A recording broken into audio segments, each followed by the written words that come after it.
Buenos días, profesor y compañeros en general.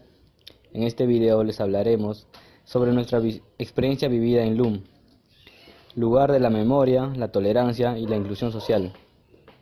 A continuación procederemos a responder las siguientes preguntas.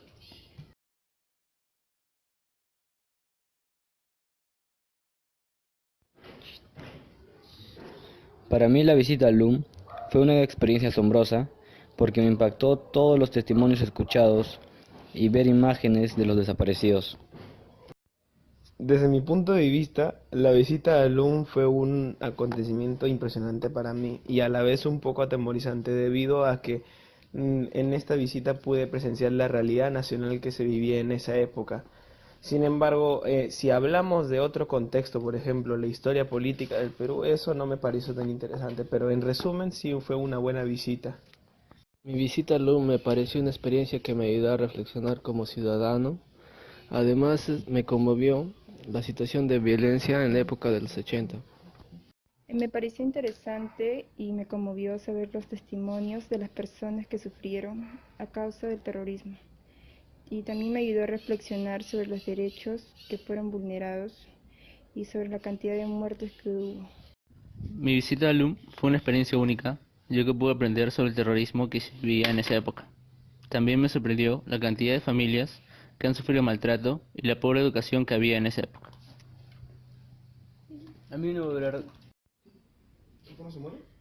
En la visita a Lu me llamó la atención cómo fue la realidad en esa época a causa del terrorismo en los estudiantes de la Universidad San Marcos, como apagones en la universidad y grupos de estudio entre alumnos y profesores.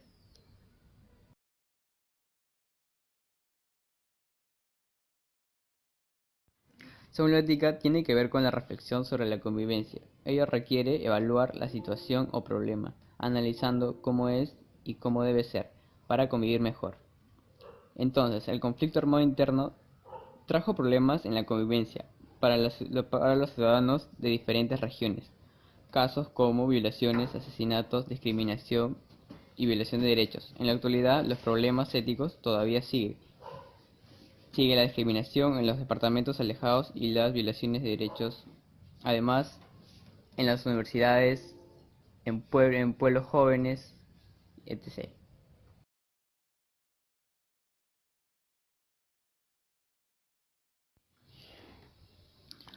Bueno, existen tres tipos de responsabilidades, como la moral, política y jurídica. Durante los años de 1980 y 2000 se dañaron esos tres tipos de responsabilidades, cuando los grupos subversivos como Sendero Luminoso y el MRTA mataban y torturaban a la gente inocente, por lo general fueron campesinos y analfabetos. Se estaba dañando la responsabilidad moral, ya que con su acción dañaban y perjudicaban la vida del ser humano. También se dañó la responsabilidad política. Ello se sabe por lo que los gobernantes y autoridades del pueblo no hacían justicia en los asesinatos de la gente. Es decir, los individuos afectados no podían acceder a sus derechos y deberes en la vida pública. Asimismo, en la responsabilidad jurídica no hubo justicia con las personas afectadas, como fue el caso del departamento de Ayacucho, donde el conflicto armado interno fue más notorio. Se podría decir que se atentó contra los bienes protegidos por el sistema jurídico y no se hizo nada al respecto.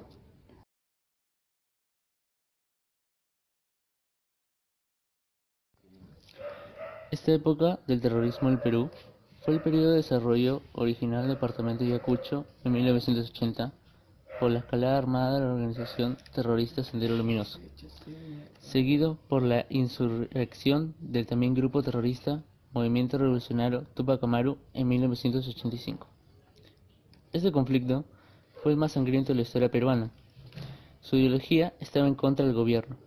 Esto se relaciona con el pluralismo, ya que este es el sistema por el cual se acepta o reconoce la pluralidad de doctrinas o posiciones.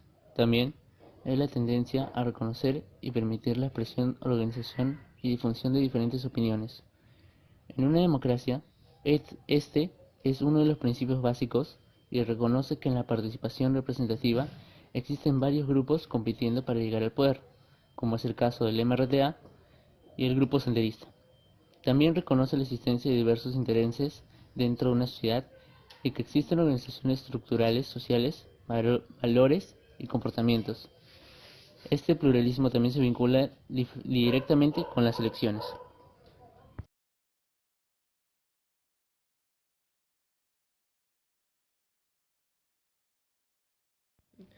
Una de las tribus de las cuales me ha llamado más la atención fue la tribu Asháninka, la cual ha mandado alrededor de 4.000 pobladores a buscar a su líder, el cual fue secuestrado por el MRTA, o más bien conocido como el Grupo Revolucionario Tupac Amaru.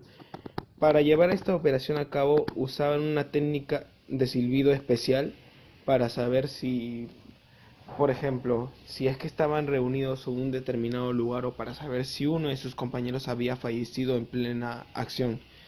En segundo lugar, uno de los testimonios más impactantes, tanto para mí y para mis compañeros, fue el de Américo Mesa, un poblador de la comunidad de Ticlacayán, Cerro de Pasco, el cual ha tenido una infancia tranquila hasta los 9 años y ha comenzado a tener influencia política a los 14. Un ejemplo de esto fue cuando armó un pequeño grupo en su colegio para poder expulsar al director, debido a que éste había sido acusado por maltratos. Después de todos estos acontecimientos, el grupo terrorista Sendero Luminoso había llegado a su pueblo mediante caballos y emplearon instrumentos musicales como guitarras o quenas. Después de este pequeño acontecimiento, Sendero Luminoso ha comenzado a inculcar sus ideologías sobre los niños mediante el uso de himnos o tan solamente respetar a los líderes. Lamentablemente Américo tuvo que pasar por todo esto y tuvo que recibir la influencia de una manera obligada. Después de esto, él se ha separado del mismo grupo y ha decidido crear un grupo, un campo de estudio en el que él decidía compartir ideologías mediante el uso de textos académicos y una técnica más pacifista, por así decirlo. Pero lamentablemente Sendero Luminoso, al darse cuenta de esto, terminó él asesinando a 2 de sus compañeros.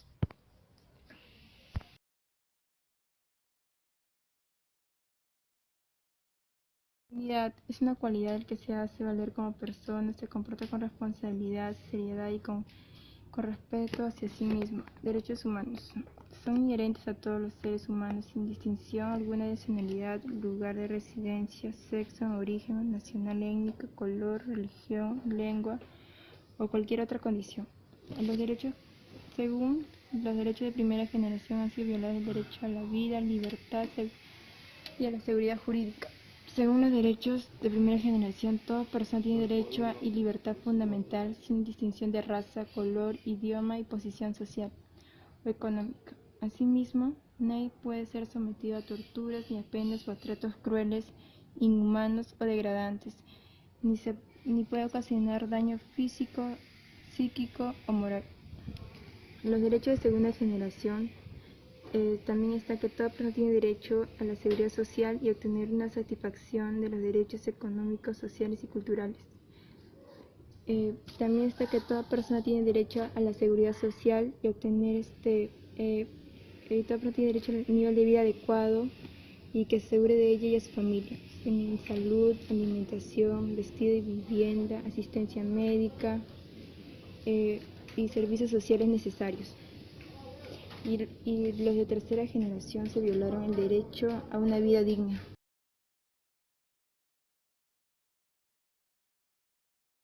Durante el conflicto armado interno, las acciones de las Fuerzas Armadas y Sendero Luminoso atentaron con violencia los derechos humanos de la población indígena. El Estado no hizo cumplir, proteger y garantizar los derechos humanos, es decir, fueron vulnerados.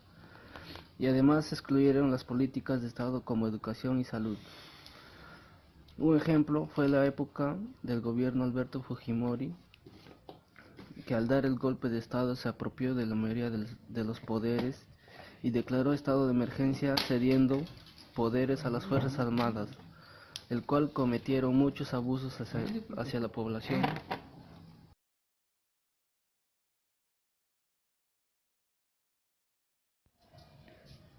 Según las reflexiones finales de todos los miembros del grupo Sin Límites, las propuestas para fortalecer el respeto y el diálogo en nuestro país Creemos que el Estado debe invertir más en la educación, sobre todo en la zona rural, ya que están muy alejadas del Estado peruano, en donde no hay servicios básicos como luz y agua. Asimismo, es notorio por la falta de apoyo del Estado, que no brinda ayuda en las zonas rurales. Además, la tecnología y los materiales educativos, como por ejemplo libros, sales de cómputo, falta de infraestructura y buena calidad educativa. Por otro lado, en lo político, el alcalde de cada departamento debería fomentar la participación colectiva a través de festivales, charlas para integrar los jóvenes, adolescentes para el futuro, deportes, etc. El Perú es un país centralista porque creemos que se debe fomentar el diálogo a través de los medios de comunicación. Por ejemplo, la televisión debe tener programas que transmitan valores a la sociedad, y este mensaje debe ser transmitido en un lenguaje que todas las personas puedan comprender, como es el quechua o el castellano. Otra forma de fomentar el diálogo es diseñando políticas adaptadas a las prioridades nacionales, utilizando mecanismos de diálogo social, incluida la negociación colectiva. Asimismo, fomentando e impulsando actividades de integración como juegos dinámicos para contribuir a mejorar el ambiente en nuestro grupo de clase.